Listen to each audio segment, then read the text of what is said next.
Ano ang sinasabi pagka may kumakatok sa pinto? Ano ba sinasabi pag may kumakatok sa pinto? Tao po. Tao po!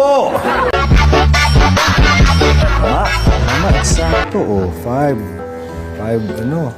Ano ang tinatawag sa nakakatandang kapatid na lalaki? Kuya. Kuya!